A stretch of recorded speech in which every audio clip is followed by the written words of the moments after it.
So I wanted to start this conversation, and I hope nobody leaves the room when I ask this, is, are security audits killing security in Web3? And this is to the point that I was just talking to.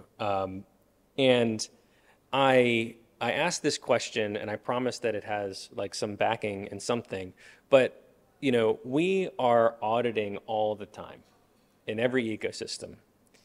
And one of the things that you see is that we seem to be auditing all of the time, but it seems like the events that we have, the incidents that we have, continue to rise. And the data from various research organizations or folks that track these incidents does show this. There's a number of organizations with access to all of this data. Quill Audits in this blue square up here, it shows statistics from 2023 that highlights that there were a total of 459 incidents that they tracked to the tune of over $8 billion. And the majority of those were due to private key compromise, social account takeovers, phishing, contract flaws were certainly up there. So we're auditing, but contract flaws continue to be a large number of the issues that we have. And then OODA Loop is another, they have their cyber incident tracking.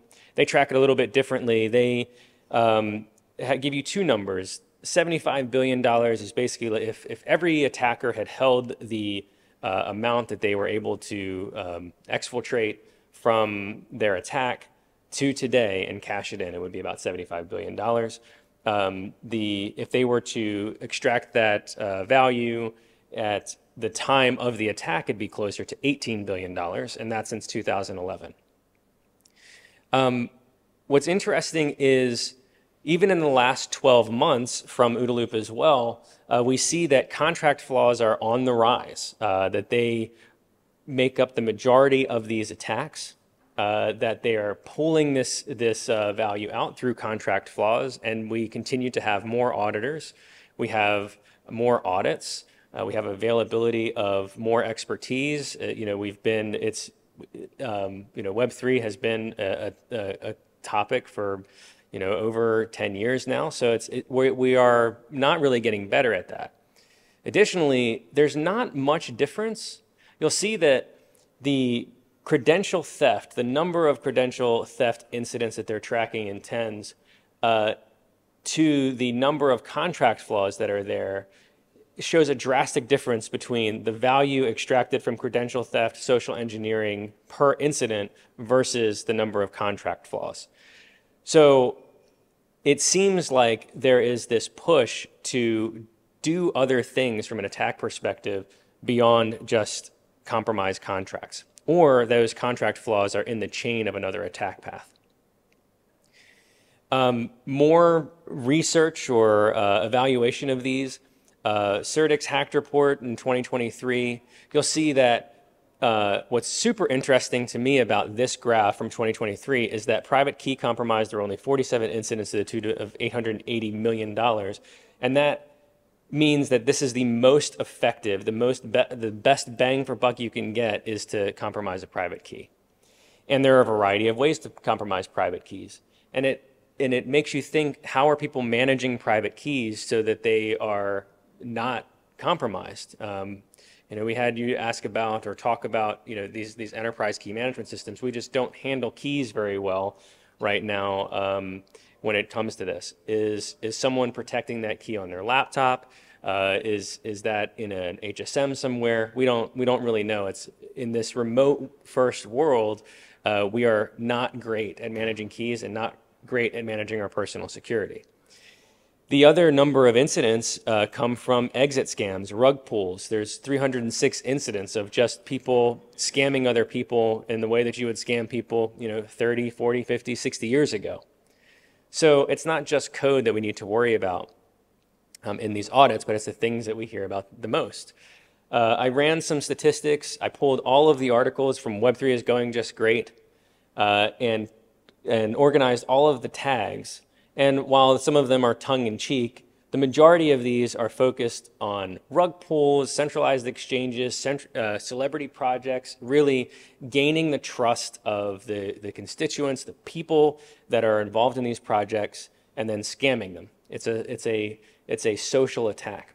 And I found this really interesting because when we think about security in Web3, we always think about that audit, that badge of the audit. The last thing I'll say about this is that we have our friend Henry here from BuilderDAO, who was quoted to say that data from CISA shows that 90% of cyber attacks start with phishing, and that also applies to Web3. And I think this is no surprise to anyone, but these come in the form of Telegram, phishing attacks in Discord, malicious websites, site clones, ways to install virus files. These are old attacks. These aren't anything new. It's not specific to Web3, but we don't really think about them as much, I don't think. So why are audits the thing that we focus on all the time? It's the same reason that, you know, a Web2 organization likes compliance. It's because it gives us a tangible certification or representation of security for a project that we can say, we did the bare minimum. And this isn't to say that we shouldn't do audits. That's not what I'm trying to say here. I'm just saying that it really is just a part of the whole. And I think it's just to make clear that security is sold to everyone as a product. You know, we need that to get budget. We need to understand what is the value that we get out of having something. And that is very easy when it comes to showcasing that I've done some work in a finite period of time, I got some results, and I know what to do with it. But audits are a piece of the whole picture, and I think that we are overweighted in one specific area.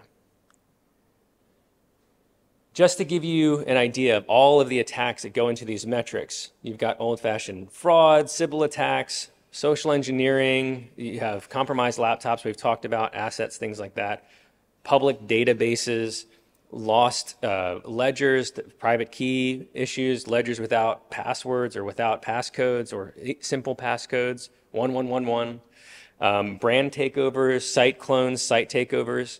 I don't know about the rest of the group, but the amount of fights you have around folks trying to take brands or clone sites in Web3 is massive. SIM swapping attacks, denial of service general, and really the big thing here is information leakage in Discord, Slack, and Telegram. I can't tell you how many times in public Slacks, not just in ecosystems where keys are shared, passwords are shared, your dev databases are shared. And these are things we all know are wrong, but continue to be a sort of a boil on our side in the Web3 world. So what I'm introducing here is the first draft of the Web3 application governance and maturity model for security. And what this is designed to do is provide teams of any size the ability to self-assess and conduct external evaluations against partners that they might work with to give them a baseline of security that they can work within. And it will allow you to have some sort of categorical and authoritative standard that will allow you to think about security in a more holistic way for your projects. And we want feedback on this particular project because we think it's important to think about things in this way and to ensure that we aren't going down the same path as Web2. I based this on OWASP SAM, which is a software assurance maturity model. It's open source, and we'll publish it after the summit. It is designed to be used as a self-assessment or auditing tool, but there is no certification associated with it. It's really for us to collaborate and share a common terminology. And it gives your project and teams this guidance regardless of what their size is. You can sort of define what these levels are. The way that it works is, if you're familiar with OWASP SAM, it's very similar. You have really functions that make up key principles, which I'll detail what those principles are. And within each of those principles is 3 levels of maturity that build on top of each other. But you can't claim to have any of these functions if you don't meet the bare minimum control criteria. So as you go through this, you'll check off the control criteria and then determine at what level you meet those control criteria.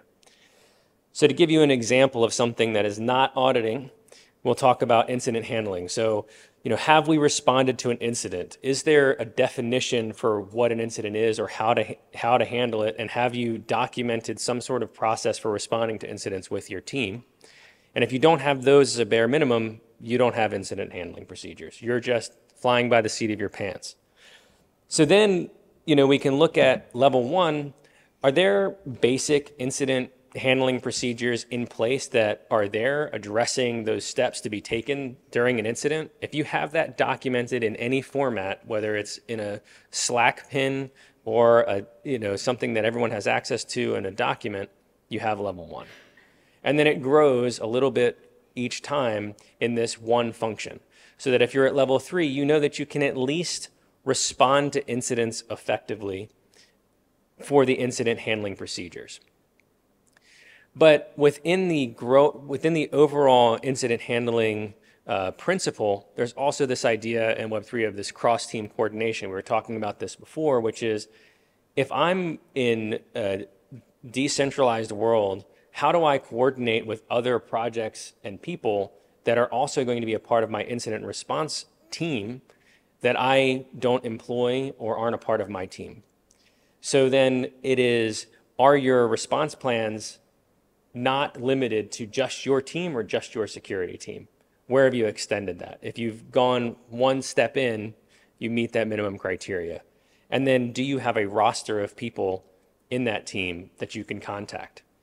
And then we go through those levels again. Is there a basic level of coordination? Do you have a Slack channel? Is there an email list?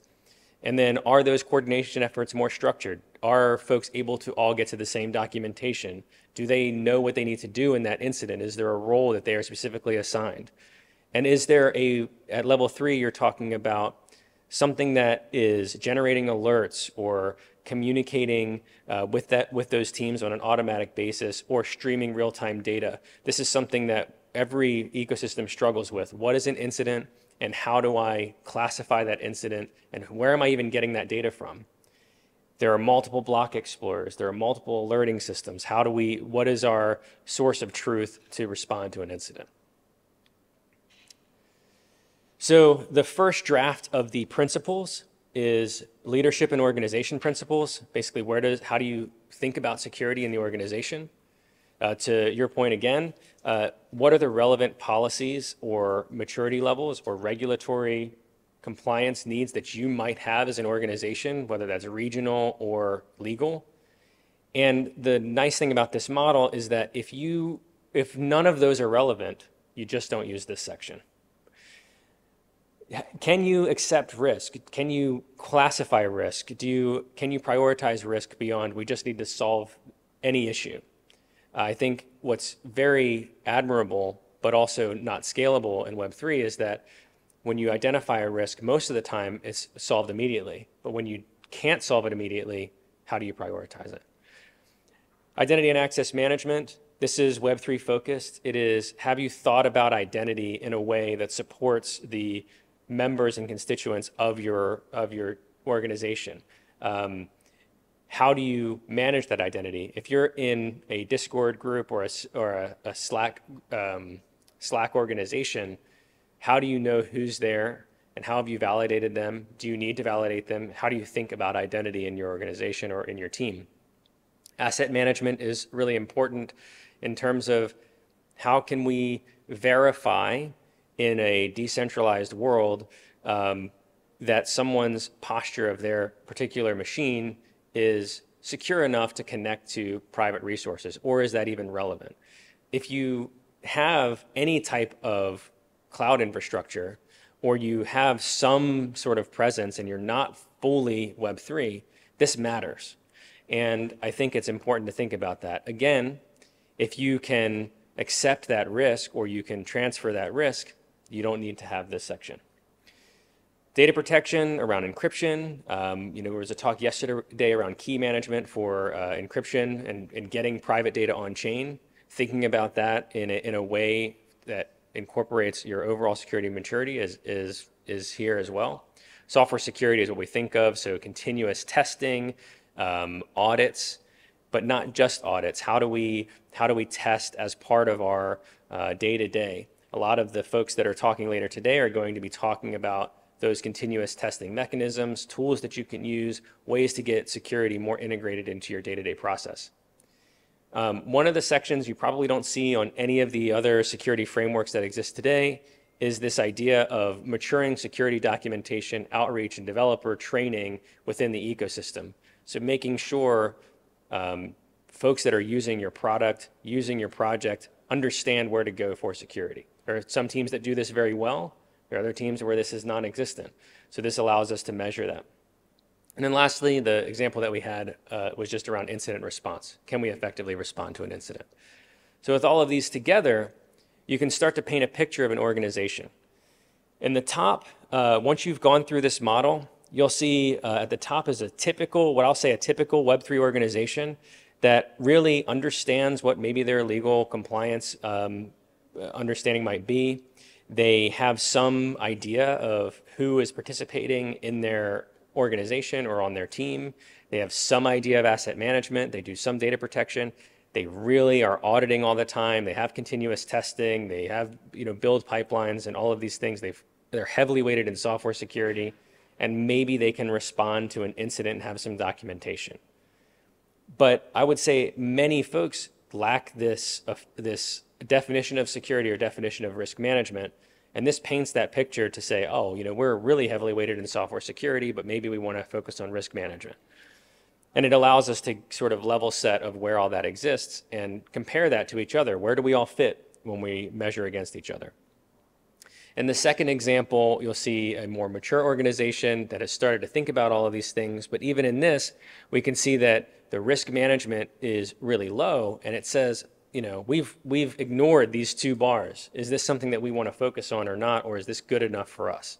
And really, it's just set your goals and then grow that spider chart into those goals. So we hope to get some more feedback on this and to share it with folks and allow folks to measure their organizations how they see fit and tweak it and help us get this as a way to measure ourselves.